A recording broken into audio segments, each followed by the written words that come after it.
மறுபடியும் உங்களை காண்பேன். நான் பிதாவினிடத்திற்கு போகிறபடியினால் கொஞ்ச காலத்திலே என்னை காணாதிருப்பீர்கள், மறுபடியும் கொஞ்ச காலத்திலே என்னை காண்பீர்கள் என்றார்.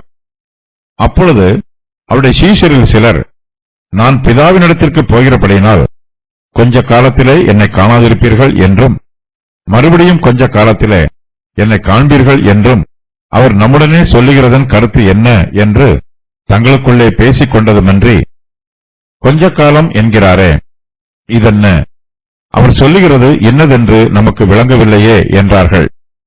அதை குறித்து தம்மிடத்தில் கேட்கும்படி அவர்கள் விரும்புகிறதை இயேசு அறிந்து அவர்களை நோக்கி, கொஞ்ச காலத்திலே என்னை காணாதிருப்பீர்கள், மறுபடியும் கொஞ்ச காலத்திலே என்னை காண்பீர்கள் என்று நான் சொன்னதை குறித்து நீங்கள் உங்களுக்குள்ளே விசாரிக்கிறீர்களோ? மெய்யாகவே மெய்யாகவே நான் உங்களுக்கு சொல்லுகிறேன், நீங்கள் அழுது புலம்புவீர்கள், உலகமோ சந்தோஷப்படும். நீங்கள் துக்கப்படுவீர்கள், ஆனாலும் உங்கள் துக்கம் சந்தோஷமாக மாறும். ஸ்திரியானவளுக்கு பிரசவ காலம் வந்திருக்கும் போது அவள் துக்கமடைகிறாள். பிள்ளை பெற்றவுடனே ஒரு மனுஷன் உலகத்தில் பிறந்தான் என்கிற சந்தோஷத்தினாலே அப்புறம் உபத்திரவத்தை நினையாள். அதுபோல நீங்களும் இப்பொழுது துக்கமடைந்திருக்கிறீர்கள். நான் மறுபடியும் உங்களை காண்பேன். அப்பொழுது உங்கள் இருதயம் சந்தோஷப்படும். உங்கள் சந்தோஷத்தை ஒருவனும் உங்களிடத்திலிருந்து எடுத்து போட மாட்டான். கொஞ்ச காலத்திலே என்னை காண்பீர்கள். நான் பிதாவினிடத்திற்கு போகிறபடியினால் கொஞ்ச காலத்திலே என்னை காணாதிருப்பீர்கள், மறுபடியும் கொஞ்ச காலத்திலே என்னை காண்பீர்கள் என்றார். கொஞ்ச காலத்திலே என்னை காண்பீர்கள். நான் பிதாவினிடத்திற்கு போகிறபடியினால் கொஞ்ச காலத்திலே என்னை காணாதிருப்பீர்கள், மறுபடியும் கொஞ்ச காலத்திலே என்னை காண்பீர்கள் என்றார். இயேசு கிறிஸ்து தம்முடைய சீஷர்களோடு எப்போதுமே ஆறுதலான வார்த்தைகளை பேசுகிறார். இன்னும் கொஞ்ச காலத்திலே சீஷர்கள் இயேசுவை காணாதிருப்பார்கள். இயேசு கிறிஸ்து தம்முடைய பிதாவினிடத்திற்கு போகப் போகிறார். அவர் தம் சீஷரோடு கொஞ்ச காலம் மாத்திரமே இருக்கப் போவதினால் சீஷர்கள் காலத்தை பிரயோஜனப்படுத்தி கொள்ள வேண்டும். இயேசு கிறிஸ்துவிடத்தில் தாங்கள் கேட்டு தெரிந்து கொள்ள வேண்டிய நல்ல விஷயங்கள் இன்னும் இருக்குமானால் அவற்றை இந்த கொஞ்ச காலத்திற்குள் கேட்டு தெரிந்து கொள்ள வேண்டும். சீக்கிரமாய் செயல்பட வேண்டும். நாம் இப்போது கிருபையின் காலத்தில் இருக்கிறோம். இந்த காலத்தை பயன்படுத்தி கொண்டு நம்முடைய பரிசுத்த ஜீவியத்தில் வளர்ச்சியடைய வேண்டும். விரைவில் கிருபையின் காலம் முடிந்து போகும். அதன் பின்பு நியாயத்தீர்ப்பின் காலம் வந்துவிடும். கிருபையின் காலமும் நியாயத்தீர்ப்பின் காலமும் ஒன்றுபோல் இருக்காது. இயேசு கிறிஸ்து இப்போது தம்முடைய சீஷருடனே கூட இருக்கிறார். சீக்கிரத்தில் அவர்களை விட்டு கடந்து போய் விடுவார். இயேசு கிறிஸ்து சீஷர்களோடு கூட இருப்பதற்கும் அவர்களோடு அவர் கூட இல்லாமல் இருப்பதற்கும் நிறைய வித்தியாசம் உண்டு. கல்வாரி சிலுவையில் இயேசு கிறிஸ்து தம்முடைய ஜீவனை ஒப்புக் கொடுக்கப் போகிறார். அவர் மரித்த பின்பு அவருடைய சரீரத்தை அவர்களால் காண முடியாது. விசுவாசிகள் மரிக்கும்போது அவர்கள் நம்முடைய கண்களின் பார்வையை விட்டு மறைந்து போய் விடுகிறார்கள். ஆனாலும் அவர்கள் நம்முடைய சிந்தையின் எண்ணத்தை விட்டு அவர்கள் மறைவதில்லை. இயேசு கிறிஸ்து பரமேறி போகும்போது சீஷர்கள் வானத்தை அண்ணாந்து பார்த்து கொண்டிருக்கிறார்கள். இயேசு கிறிஸ்து அவர்கள் கண்களுக்கு மறைவாய் வானத்திற்கு உயரே எடுத்துக்கொள்ளப்பட்டார். மேகத்தின் நடுவே கடந்து போனார். அதன் பின்பு சீஷர்கள் இயேசு கிறிஸ்துவின் சரீரத்தை பிரத்யட்சமாய் காணவில்லை. இயேசு கிறிஸ்து பிதாவினிடத்திற்கு போகிறபடியினால் கொஞ்ச காலத்திலே அவரை காணாதிருப்பார்கள். ஆனாலும் மறுபடியும் கொஞ்ச காலத்திலே அவரை காண்பார்கள். இயேசு கிறிஸ்து தம்முடைய சீஷர்களை விட்டு நிரந்தரமாக கடந்து போய்விடவில்லை. கொஞ்ச காலம் மாத்திரமே அவர்களை விட்டு கடந்து போகிறார். இயேசு கிறிஸ்து மரித்து 3ஆம் நாளிலே உயிரோடு எழும்பினார். உயிர்த்தெழுந்த அவரை இயேசு கிறிஸ்துவின் சீஷர்களில் அநேகர் தங்கள் கண்களால் கண்டார்கள். இயேசு கிறிஸ்து வானத்திற்கு பரமேறிய பின்பு பரிசுத்த ஆவியானவர் சீஷர்கள் மீது ஊற்றப்படுகிறார். பரிசுத்த ஆவியானவரின் வருகை இயேசு கிறிஸ்து தம்முடைய சீஷர்களை வந்து சந்திப்பதாக இருக்கிறது. பரிசுத்த ஆவியானவர் விசுவாசிகளோடு சிறிது காலம் மாத்திரம் இருந்துவிட்டு பின்பு மறைந்து போய்விட மாட்டார். அவர் நம்மோடு கூட நித்திய காலமாக இருப்பார். நாம் இயேசு கிறிஸ்துவை பரிசுத்த ஆவியானவரில் காணலாம். இவ்விரண்டு சம்பவங்கள் தவிர இயேசு கிறிஸ்துவின் இரண்டாம் வருகையின் போதும் நாம் அவரை காண்போம்.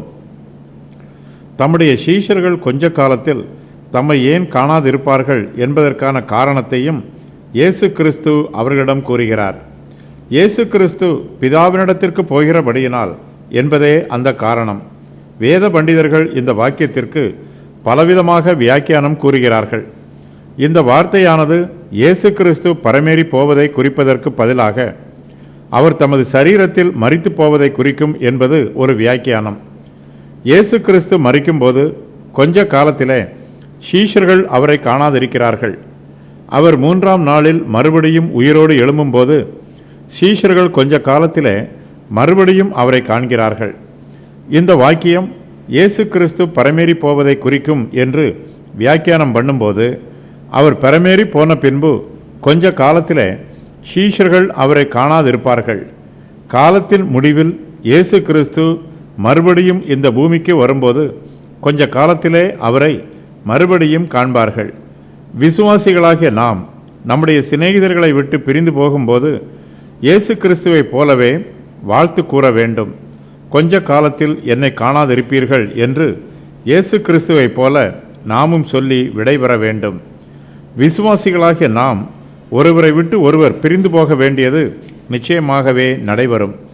ஆயினும் நம்முடைய பிரிவு நித்தியமான பிரிவாக இருக்காது. நாம் மரித்தாலும் மறுபடியும் சந்திப்போம். இயேசு கிறிஸ்து 3 இடங்களில் தாம் பிதாவினிடத்திற்கு போவதை பற்றி குறிப்பிடுகிறார். நான் என் பிதாவினிடத்திற்கு போகிறபடியினால் என்னை விசுவாசிக்கிறவன் நான் செய்கிறவைகளை தானும் செய்வான், இவைகளை பார்க்கிலும் பெரிய கிரியைகளையும் செய்வான். நான் போகிறது உங்களுக்கு பிரயோஜனமாய் இருக்கும். நான் போகாதிருந்தால் தேற்றரவாளன் உங்களிடத்தில் வரார். நான் போவேனே ஆகில் அவரை உங்களிடத்திற்கு அனுப்புவேன். அவர் வந்து பாவத்தை குறித்தும் நீதியை குறித்தும் நியாய தீர்ப்பை குறித்தும் உலகத்தை கண்டித்து உணர்த்துவார். நான் பிதாவினிடத்திற்கு போகிறபடியினால் கொஞ்ச காலத்திலே என்னை காணாதிருப்பீர்கள், மறுபடியும் கொஞ்ச காலத்திலே என்னை காண்பீர்கள். நமக்கு விளங்கவில்லையே.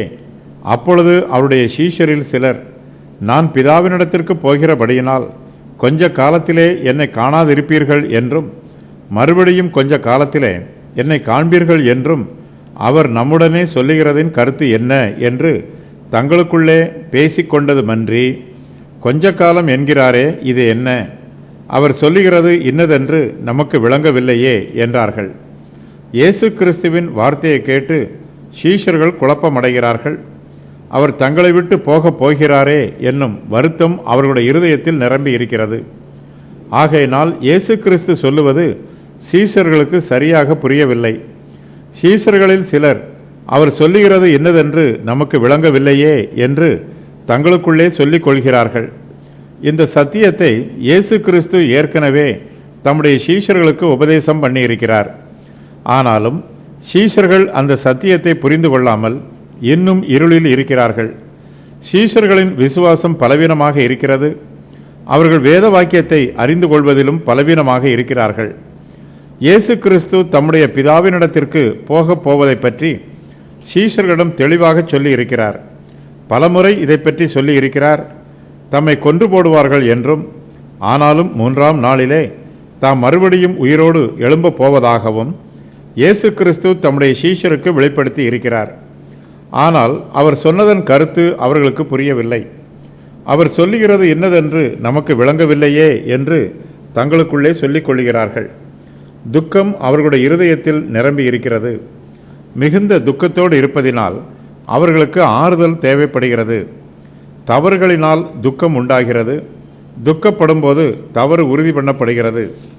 இயேசு கிறிஸ்துவின் சீஷர்கள் துக்கத்தோடு இருந்து சத்தியத்தை புரிந்து கொள்ள முடியாமல் இருக்கிறார்கள். இயேசு கிறிஸ்து இந்த பூமியில் உலக பிரகாரமான ஒரு ராஜ்யத்தை ஸ்தாபிப்பார் என்று சீஷர்கள் எதிர்பார்க்கிறார்கள். இந்த எண்ணம் அவர்களுடைய இருதயத்தின் ஆழத்தில் பதிந்திருக்கிறது. இயேசு கிறிஸ்துவின் வார்த்தைகள் தங்களுடைய எதிர்பார்ப்புக்கு ஏற்றாற்போல் இல்லை என்று துக்கப்படுகிறார்கள். இயேசு கிறிஸ்துவை விசுவாசிக்கிற நாம் கூட பல சமயங்களில் இப்படிப்பட்ட தவறுகளை செய்வதற்கு வாய்ப்புள்ளது. நம்முடைய சிந்தனையில் சில எண்ணங்கள் இருக்கும். இயேசு கிறிஸ்துவின் வசனம் நம்முடைய எண்ணத்திற்கு ஒத்துப்போக வேண்டும் என்று எதிர்பார்ப்போம். ஆனால் நாம் எதிர்பார்த்த பிரகாரம் வேத வாக்கியம் இல்லாமற் போனால் அது நமக்கு கடினமான உபதேசமாக தெரியும். வேதாகமத்தில் எழுதப்பட்டிருக்கும் சில சம்பவங்களை நம்முடைய சுய எண்ணத்தின் பிரகாரமாக வியாக்கியானம் பண்ணுவோம். தேவனுடைய வெளிப்பாட்டிற்கு முக்கியத்துவம் தராமல் சுய சிந்தனைக்கு முக்கியத்துவம் கொடுத்தால் நமக்கு குழப்பமும் துக்கமும் தான் இருக்கும். சீஷர்களுக்கு இப்படிப்பட்ட பிரச்சனையே உண்டாயிற்று. இயேசு கிறிஸ்து தம்முடைய சீஷரிடத்தில் கொஞ்ச காலத்தில் என்னும் வார்த்தையை பயன்படுத்துகிறார். கொஞ்ச காலம் என்றால் எவ்வளவு காலம் என்று சீஷர்களுக்கு புரியவில்லை. தங்களை விட்டு அவர் ஏன் சீக்கிரத்தில் கடந்து போக வேண்டும் என்று சீஷர்கள் யோசிக்கிறார்கள். இதற்கு சரியான காரணம் சீஷர்களுக்கு கிடைக்கவில்லை. சில சமயங்களில் நமக்கு ஒரு காரியம் சம்பவிக்கும் என்று எதிர்பார்ப்போம். அது நிச்சயமாகவே நடைபெறும் என்று நமக்கு தெரியும். ஆனால் அந்த சம்பவம் திடீரென்று சீக்கிரமாய் நடைபெற்றால் நமக்கு மிகவும் ஆச்சரியமாக இருக்கும். இயேசு கிறிஸ்துவின் சீஷர்கள் துக்கம் கலந்த ஆச்சரியத்தோடு இருக்கிறார்கள். இயேசு கிறிஸ்து மரிக்கப் போகிறார் என்பது சீஷர்களுக்கு தெரியும். ஆனால் அவர் சீக்கிரத்தில் மரிக்கப் போகிறார் என்பதை நினைக்கும்போது அவர்களுக்கு மிகுந்த துக்கம் உண்டாயிற்று. சீஷர்கள் குழப்பத்தில் இருந்தாலும் அவர்கள் குழப்பத்திலேயே இருந்துவிட வேண்டும் என்று விரும்பவில்லை. ஆகையினால் தங்களிடத்தில் உள்ள சந்தேகத்தை மற்றவர்களிடம் கேட்டு தெரிந்து கொள்கிறார்கள். அவர் நம்முடனே சொல்லுகிறதன் கருத்து என்ன என்று தங்களுக்குள்ளே பேசிக் கொள்கிறார்கள். அவர் சொல்லுகிறது என்னதென்று நமக்கு விளங்கவில்லையே என்றும் சீஷர்கள் தங்களுக்குள்ளே கேட்டுக்கொள்கிறார்கள். இயேசு கிறிஸ்துவின் வார்த்தைகள் தங்களுக்கு புரியவில்லை என்றால் அதன் அர்த்தத்தை மற்றவர்களிடத்தில் கேட்டு விசாரிக்கிறார்கள். ஆவிக்குரிய சத்தியங்கள் நமக்கு புரியவில்லை என்றால் மற்ற விசுவாசிகளிடத்தில் அதை பற்றி கேட்டு தெரிந்து கொள்ள வேண்டும். தேவனுடைய காரியங்களை ஒருவருக்கொருவர் விசாரித்து தெரிந்து கொண்டால் நமக்கு தேவனை பற்றிய ஞானம் விருத்தியாகும். சில சமயங்களில் தேவனுடைய ரகசியங்கள் நமக்கு புரியாமற் போகலாம். மற்றவர்களாலும் அதை தெளிவாக விளக்க முடியாமல் போகலாம். இப்படிப்பட்ட சமயங்களில் நாம் கர்த்தருடைய சமூகத்தில் பொறுமையோடு காத்திருக்க வேண்டும். தேவன் தம்முடைய சத்தியத்தின் ரகசியத்தை நமக்கு வெளிப்படுத்துமாறு அவரிடத்தில் பயபக்தியோடு விண்ணப்பம் பண்ண வேண்டும். நீங்கள் உங்களுக்குள்ளே விசாரிக்கிறீர்களோ அதை குறித்து தம்மிடத்தில் கேட்கும்படி அவர்கள் விரும்புகிறதை இயேசு அறிந்து அவர்களை நோக்கி, கொஞ்ச காலத்திலே என்னை காணாதிருப்பீர்கள், மறுபடியும் கொஞ்ச காலத்திலே என்னை காண்பீர்கள் என்று நான் சொன்னதை குறித்து நீங்கள் உங்களுக்குள்ளே விசாரிக்கிறீர்களோ? இயேசு கிறிஸ்து கொஞ்ச காலம் என்று சொன்னதை குறித்து அவரிடத்தில் கேட்கும்படி சீஷர்கள் விரும்புகிறார்கள். அவர்கள் விரும்புவதை இயேசு கிறிஸ்துவும் அறிந்திருக்கிறார். நம்முடைய பிரச்சனைகளை இயேசு கிறிஸ்துவிடம் கொண்டு வந்தால்தான் பிரச்சனைகளுக்கு தீர்வு உண்டாகும். அதை நமக்குள்ளேயே வைத்திருந்தால் நமக்கு வேதனையும் வருத்தமும் தான் உண்டாகும். இயேசு கிறிஸ்துவிடத்தில் அவர் கொஞ்ச காலம் என்று கூறியதை சீஷர்கள் கேட்க வேண்டும் என்று விரும்புகிறார்கள். ஆனால் கேட்க வெட்கப்படுகிறார்கள். சீஷர்கள் தம்மிடத்தில் தாம் சொன்னதை பற்றி வெளிப்படையாக கேட்காவிட்டாலும் அவர்களுடைய உள்ளத்தை இயேசு கிறிஸ்து அறிந்திருக்கிறார். கேட்க வேண்டும் என்று விருப்பம் இருக்கிறவர்களோடு இயேசு கிறிஸ்து பேசுகிறார். இயேசுவின் உபதேசத்தை கேட்க வேண்டும் என்னும் ஆர்வம் நம்மிடத்தில் இருந்தால் மாத்திரமே அவர் நமக்கு உபதேசம் பண்ணுவார். நம்முடைய அறியாமையை நாம் அறிக்கை செய்து இயேசு கிறிஸ்துவின் சமூகத்தில் மிகுந்த மனத்தாழ்மையோடு இருக்கும்போது அவர் நம்மை ஆதரிப்பார். இயேசு கிறிஸ்து அவர்களிடம், நான் சொன்னதை குறித்து நீங்கள் உங்களுக்குள்ளே விசாரிக்கிறீர்களோ என்று கேட்கிறார். நாம் இயேசு கிறிஸ்துவிடத்தில் விசாரிக்கும் போது அவர் நமக்கு போதகம் பண்ணுவார். உங்கள் துக்கம் சந்தோஷமாக மாறும்.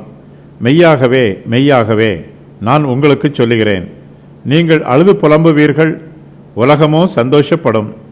நீங்கள் துக்கப்படுவீர்கள், ஆனாலும் உங்கள் துக்கம் சந்தோஷமாய் மாறும். சீஷர்களுக்கு துக்கமும் சந்தோஷமும் உண்டாகும். ஒரு காரியம் நமக்கு சம்பவிக்கும் போது அது நம்மை எப்படி பாதிக்கிறது என்பதன் அடிப்படையிலேயே அது நமக்கு சந்தோஷமாகவோ அல்லது துக்கமாகவோ இருக்கும். இயேசு கிறிஸ்து சீஷர்களிடம் சொன்னதை குறித்து அவர்கள் தங்களுக்குள்ளே விசாரிக்கிறதை அறிந்து தாம் சொன்னதை குறித்து அவர்களுக்கு விளக்கம் கொடுக்கிறார். நீங்கள் அழுது புலம்புவீர்கள், உலகமோ சந்தோஷப்படும். நீங்கள் துக்கப்படுவீர்கள், ஆனாலும் உங்கள் துக்கம் சந்தோஷமாக மாறும் என்று இயேசு கிறிஸ்து தம்முடைய சீஷரிடத்தில் கூறுகிறார்.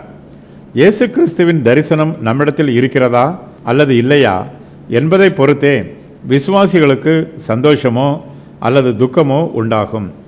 இயேசு கிறிஸ்துவின் சீஷர்கள் இப்போது துக்கமாகவும் இருக்கிறார்கள், சந்தோஷமாகவும் இருக்கிறார்கள். அவர்களுக்கு துக்கம் உண்டாகும் என்று இயேசு கிறிஸ்து முன் அறிவிக்கிறார். நீங்கள் அழுது புலம்புவீர்கள், நீங்கள் துக்கப்படுவீர்கள் என்று இயேசு கிறிஸ்து தம்முடைய சீஷரிடத்தில் முன் அறிவித்து கூறுகிறார். சீஷர்கள் இயேசு கிறிஸ்துவின் மீது அன்பாய் இருக்கிறார்கள். ஆகையினால் அவருக்காக அழுது புலம்புகிறார்கள். நம்முடைய சிநேகிதருக்கு உண்டாகும் வேதனை நமக்கே உண்டாவது போல இருக்கும். சீஷர்கள் தங்களுக்காகவும் அழுகிறார்கள். இயேசு கிறிஸ்து சீஷர்களை விட்டு போகப் போகிறார். இதனால் அவர்களுக்கு வேதனையும் இழப்பும் உண்டாயிற்று. இதற்காக சீஷர்கள் அழுது புலம்புகிறார்கள். தம்முடைய சீஷர்கள் துக்கத்தை எதிர்பார்க்க வேண்டும் என்று இயேசு கிறிஸ்து அவர்களிடத்தில் ஏற்கனவே முன்னறிவித்து எச்சரித்திருக்கிறார். இயேசு கிறிஸ்துவின் முன்னெச்சரிப்பான வார்த்தையின் பிரகாரம் தங்களை ஆறுதல் படுத்திக் கொள்ள சீஷர்கள் ஆயத்தமாக இருக்க வேண்டும். பிரச்சனை வரும் என்று நமக்கு முன்பே அறிவிக்கப்பட்டிருப்பதினால் அதை சந்திக்கவும் தாங்கிக் கொள்ளவும் எதிர்கொள்ளவும் நாம் ஆயத்தமாய் இருக்க வேண்டும். சீஷர்கள் அழுது புலம்பும் போது உலகம் சந்தோஷப்படும். பரிசுத்தவான்களுக்கு துக்கமாய் இருப்பது பாவிகளுக்கு சந்தோஷமாய் இருக்கும்.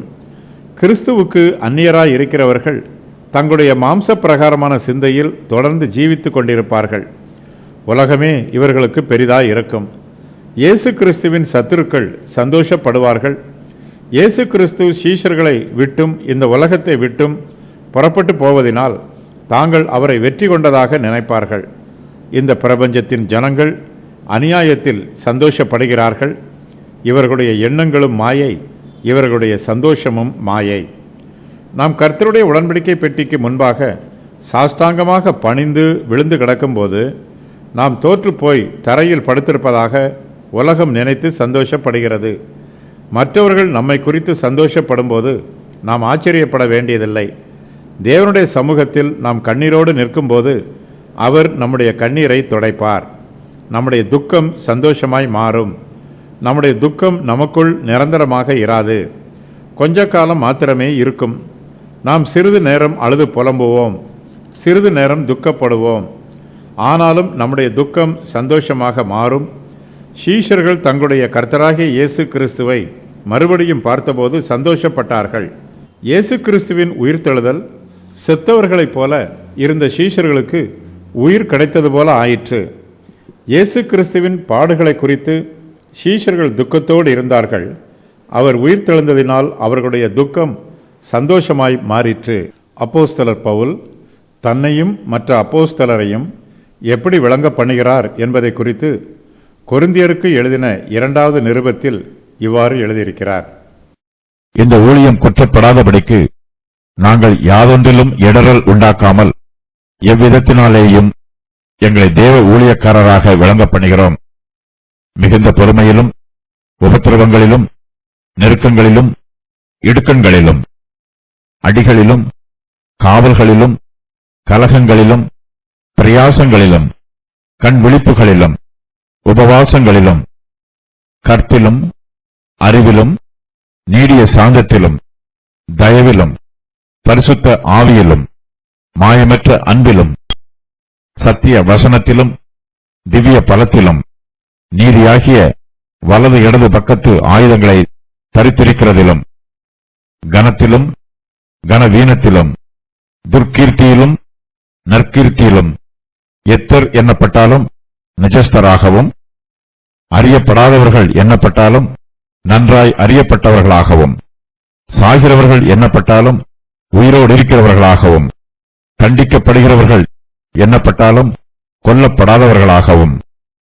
துக்கப்படுகிறவர்கள் எண்ணப்பட்டாலும் எப்பொழுதும் சந்தோஷப்படுகிறவர்களாகவும் தரித்திரர் எண்ணப்பட்டாலும் அநேகரை ஐஸ்வர்யவான்கள் ஆக்குகிறவர்களாகவும் ஒன்றுமில்லாதவர்கள் எண்ணப்பட்டாலும் சகலத்தையும் உடையவர்களாகவும் எங்களை விளங்க பண்ணுகிறோம்.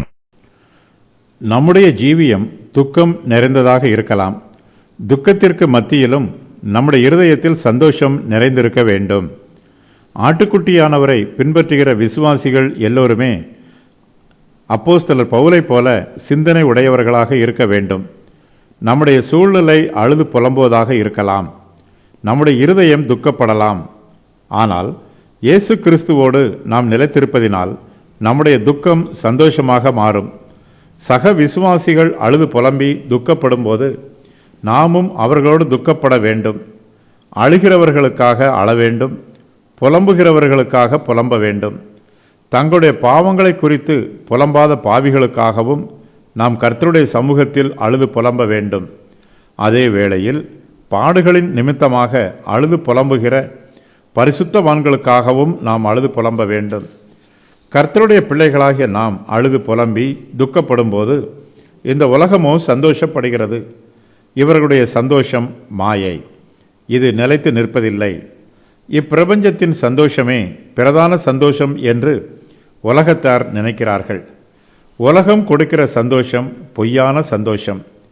இந்த சந்தோஷத்தை பிறரோடு பகிர்ந்து கொள்ள முடியாது. துன்மார்க்கரால் தங்களுடைய துன்மார்க்கத்தை தான் பிறருக்கு பகிர்ந்து கொடுக்க முடியும். இவர்கள் எப்படித்தான் சந்தோஷமாக இருந்தாலும் பரலோகத்திற்கு பாத்திரவான்களாக இருக்கிற பரிசுத்தவான்கள் இவர்களுக்கு அந்நியராகவே இருப்பார்கள். கர்த்தருடைய பிள்ளைகளிடத்தில் உலக பிரகாரமான துக்கம் இருக்கக்கூடாது. நாம் ஆவிக்குரிய ரீதியாக மாத்திரமே துக்கப்பட வேண்டும். நம்முடைய ஆவிக்குரிய துக்கம் நித்திய சந்தோஷமாக மாறும். நம்முடைய துக்கத்தை சந்தோஷம் தொடர்ந்து வருவது மாத்திரமல்ல, நம்முடைய துக்கமே சந்தோஷமாக மாற்றப்படும். தம்முடைய பிள்ளைகள் எல்லோரும் தேவனுடைய ஆறுதலை பெற்றிருக்க வேண்டும் என்பது கிறிஸ்துவின் சித்தமாக இருக்கிறது. பிரசவ காலம். ஸ்திரியானவளுக்கு பிரசவ காலம் வந்திருக்கும் போது அவள் துக்கமடைகிறாள். பிள்ளை பெற்ற உடனே ஒரு மனுஷன் உலகத்தில் பிறந்தான் என்கிற சந்தோஷத்தினால் அப்புறம் உபத்திரவத்தை நினையாள். பரிசுத்தவான்களின் துக்கத்தை விவரிப்பதற்காக இயேசு கிறிஸ்து ஸ்திரீயின் பிரசவ காலத்தை ஓமையாக கூறுகிறார். ஸ்திரியானவளுக்கு பிரசவ காலம் வந்திருக்கும் போது அவள் துக்கமடைகிறாள். பிள்ளை பெற்ற உடனே ஒரு மனுஷன் உலகத்தில் பிறந்தான் என்கிற சந்தோஷத்தினால் அப்புறம் உபத்திரவத்தை நினையாள். ஏதேன் தோட்டத்தில் ஸ்திரியானவள் தேவன் தடை பண்ணியிருந்த கனியை புசித்தாள். அதற்கு நியாய தீர்ப்பாக தேவன் ஸ்திரீயிடம், நீ கர்ப்பவதியாய் இருக்கும்போது உன் வேதனையே மிகவும் பெருக பண்ணுவேன், வேதனையோட பிள்ளை பெறுவாய் என்று கூறினார். ஏதேன் தோட்டத்தில் தேவன் ஸ்திரீக்கு கொடுத்த சாபம் இன்றும் தொடர்ந்து வருகிறது. இந்த உலகம் ஆதாம் ஏவாள் மூலமாக சபிக்கப்பட்டிருக்கிறது. பூமியில் மலரை சுற்றிலும் முள் முளைத்திருக்கிறது. வருத்தத்திற்கும் சாபத்திற்கும் மத்தியில் தேவன் இந்த மனுக்குலத்திற்கு ஒரு ஆசீர்வாதத்தையும் சந்தோஷத்தையும் கொடுத்திருக்கிறார். ஸ்திரியானவள் பிள்ளை பெற்றவுடனே ஒரு மனுஷன் உலகத்தில் பிறந்தான் என்கிற சந்தோஷத்தினால் அப்புறம் உபத்திரவத்தை நினையாள். உலகத்தில் ஒரு மனுஷன் பிறந்தான் என்பதே சந்தோஷமான செய்தி. ஆசீர்வாதத்தின் கனி எப்போதுமே சந்தோஷத்தை தரும். ஒரு குழந்தை உயிரோடு பிறப்பது அந்த குழந்தையின் பெற்றோருக்கு சந்தோஷமாய் இருக்கும். பிறந்த குழந்தையின் வருங்கால வாழ்க்கை எப்படி இருக்கும் என்பது நமக்கு தெரியாது. அவர்களுக்கு என்ன பிரச்சனைகள் வரும், அது எப்படிப்பட்ட ஆபத்துக்களை எல்லாம் சந்திக்கும் என்பதும் அதன் பெற்றோருக்கு தெரியாது. ஆனாலும் ஒரு குழந்தை பிறந்திருக்கிறது என்பதை நினைத்து அதன் பெற்றோர் சந்தோஷப்படுகிறார்கள். ஒரு மனுஷன் உலகத்தில் பிறந்தான் என்கிற சந்தோஷத்தினால் பிள்ளை பெற்ற ஸ்திரியானவள் அப்புறம் உபத்திரவத்தை நினையாள் என்பதை ஓமையாக கூறி இயேசு கிறிஸ்து தம்முடைய சீஷர்களின் வேதனைகளை விளக்குகிறார். கிறிஸ்துவின் சீஷர்களுக்கு இந்த உலகத்தில் உபத்திரவங்கள் உண்டு. நிச்சயமாகவே உபத்திரவங்கள் வேதனையாகத்தான் இருக்கும். ஆனாலும் இந்த உபத்திரவம் நிரந்தரமானது அல்ல. இந்த உபத்திரவத்தின் முடிவில் ஒரு சந்தோஷம் உண்டாகப் போகிறது. பிரசவ காலம் வேதனை நிறைந்ததாக இருந்தாலும் பிள்ளை பெற்றவுடன் பிள்ளையை பார்த்து தாய் தன் வேதனையை மறந்து சந்தோஷப்படுகிறாள். இந்த சந்தோஷம் அவளுடைய துக்கத்தை மாற்றுகிறது, வேதனையை நீக்குகிறது, கண்ணீரை அகற்றுகிறது. துக்கத்திற்கு பின்பு சந்தோஷம் உண்டாகிறது. கர்த்தருடைய பிள்ளைகளுக்கும் இந்த உலகத்தில் இப்படிப்பட்ட வேதனைகளும் துக்கங்களும் வரும். தங்களுடைய ஊழியத்தின் கனிகளை சீஷர்கள் அறுவடை செய்யும் போது அவருடைய துக்கமெல்லாம் சந்தோஷமாய் மாறும். இந்த உலகத்தில் தாங்கள் வீணாய் பிரயாசப்படவில்லை என்பதை நினைத்து சந்தோஷப்படுவார்கள். இந்த உலகத்தில் தாங்கள் பட்ட பாடுகளையும் வேதனைகளையும் துன்பங்களையும் துக்கங்களையும் இனிமேல் நினைக்க மாட்டார்கள். சந்தோஷம் வரும்போது துக்கம் மறைந்து போகும். உங்கள் இருதயம் சந்தோஷப்படும். அதுபோல நீங்களும் இப்பொழுது துக்கம் அடைந்திருக்கிறீர்கள். நான் மறுபடியும் உங்களை காண்பேன். அப்பொழுது உங்கள் இருதயம் சந்தோஷப்படும். உங்கள் சந்தோஷத்தை ஒருவனும் உங்களிடத்தில் இருந்து எடுத்துக்கொள்ள மாட்டான். ஸ்திரியானவளுக்கு பிரசவ காலத்தின் துக்கத்தையும் பிள்ளை பெற்றவுடன் அவளுக்கு உண்டாகிற சந்தோஷத்தையும் இயேசு கிறிஸ்து ஓமையாக கூறி தம்முடைய சீஷருக்கு உண்டாயிருக்கும் துக்கத்தையும் அது இனிமேல் சந்தோஷமாக மாறப்போவதையும் விவரிக்கிறார். சீஷர்கள் இப்போது துக்கமடைந்திருக்கிறார்கள். இயேசு கிறிஸ்து மறுபடியும் அவர்களை காண்பார். இயேசு கிறிஸ்து தம்முடைய சீஷர்களை விட்டு போவதினால் அவர்களுக்கு துக்கம் உண்டாயிற்று. சூரியன் மாலையில் மறைந்தவுடன் சூரியகாந்தி பூ தன் தலையை கவிழ்த்துவிடும். அதுபோல இயேசு கிறிஸ்து தங்களை விட்டு போகப் போகிறார் என்பதை நினைத்து சீஷர்கள் தங்கள் தலை கவிழ்ந்து துக்கத்தோடு இருக்கிறார்கள். இயேசு கிறிஸ்து தமது சீஷர்களை விட்டு போகப் போவதினால் அவர்கள் துக்கமாய் இருப்பது நியாயமான காரணமே. சீஷர்கள் இப்போது துக்கமாய் இருந்தாலும் இயேசு கிறிஸ்து அவர்களுக்கு சந்தோஷத்தை திரும்ப கொடுப்பதாக வாக்கு பண்ணுகிறார். அவர்களுடைய சந்தோஷத்தை உறுதி பண்ணுவதற்கு இயேசு கிறிஸ்து 3 காரியங்களை கூறுகிறார். அவையாவன: நான் மறுபடியும் உங்களை காண்பேன், உங்கள் இருதயம் சந்தோஷப்படும், உங்கள் சந்தோஷத்தை ஒருவனும் உங்களிடத்திலிருந்து எடுத்து போட மாட்டான். இயேசு கிறிஸ்து தம்முடைய சீஷரை மறுபடியும் மெய்யாகவே காண்பார். தமக்காக காத்திருக்கிறவர்களுக்காக இயேசு கிறிஸ்து தமது கிருபையினால் மறுபடியும் அவர்களை வந்து சந்திப்பார். உலக பிரகாரமான மனுஷர் உயர்த்தப்படும் போது தங்களை விட தாழ்ந்தவர்களை திரும்பி கூட பார்க்க மாட்டார்கள். ஆனால் இயேசு கிறிஸ்துவோ சாதாரண மனுஷரை போன்றவர் அல்ல. அவர் பரலோகத்திற்கு உயர்த்தப்பட்டிருக்கிறார். பிதாவின் வலது பாரிசத்தில் அமர்ந்திருக்குமாறு உயர்த்தப்பட்டிருக்கிறார். இயேசு கிறிஸ்து உன்னதத்திற்கு உயர்த்தப்பட்டாலும் தம்முடைய சீஷர்களை அவர் மறந்துவிடவில்லை. அவர்களை மறுபடியும் காண்பதற்கு வருவார். இயேசு கிறிஸ்து மறுபடியும் வருவது சீஷர்களுக்கெல்லாம் மறுபடியும் சந்தோஷம் வருவதாக இருக்கும். சீஷர்கள் இயேசு கிறிஸ்துவை மறுபடியும் பார்க்கும்போது அவர்கள் இருதயம் சந்தோஷப்படும். இருதயத்தில் உள்ள சந்தோஷம் கெட்டியாக இருக்கும். இயேசு கிறிஸ்து கொடுக்கிற சந்தோஷம் மெய்யானது. அது அலைபாயும் சந்தோஷம் அல்ல. கிறிஸ்துவின் சந்தோஷம் ஒரு இரகசியம். இது நிச்சயமும் இனிமையுமானது. தேவன் தம்முடைய பிள்ளைகளுக்கு கொடுக்கும் சந்தோஷத்தை எளிதில் உடைத்து போட முடியாது. சீஷர்களிடத்தில் இயேசு கிறிஸ்து கொடுக்கும் சந்தோஷம் நிலைத்திருக்கும். இயேசு கிறிஸ்து தம்முடைய சீஷர்களை மறுபடியும் காணும்போது அவர்கள் இருதயம் சந்தோஷப்படும். அந்த சந்தோஷத்தை ஒருவனும் அவர்களிடத்தில் இருந்து எடுத்து போட மாட்டான். கர்த்தருடைய பிள்ளைகளின் சந்தோஷத்தை சத்துருவால் எடுத்து போட முடியும் என்றால் அவன் நிச்சயமாகவே அதை எடுத்து போடுவான்.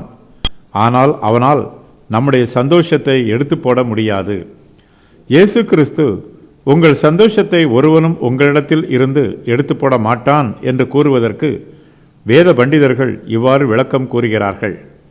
கிறிஸ்துவில் மகிமை அடைந்திருக்கிறவர்களுடைய சந்தோஷம் நித்திய சந்தோஷமாக இருக்கும். ஆகையினால் யாராலும் இந்த சந்தோஷத்தை எடுத்து போட முடியாது என்று வியாக்கியானம் கூறுகிறார்கள். இந்த உலகத்தில் நம்முடைய சந்தோஷம் நிலைத்திருப்பதில்லை.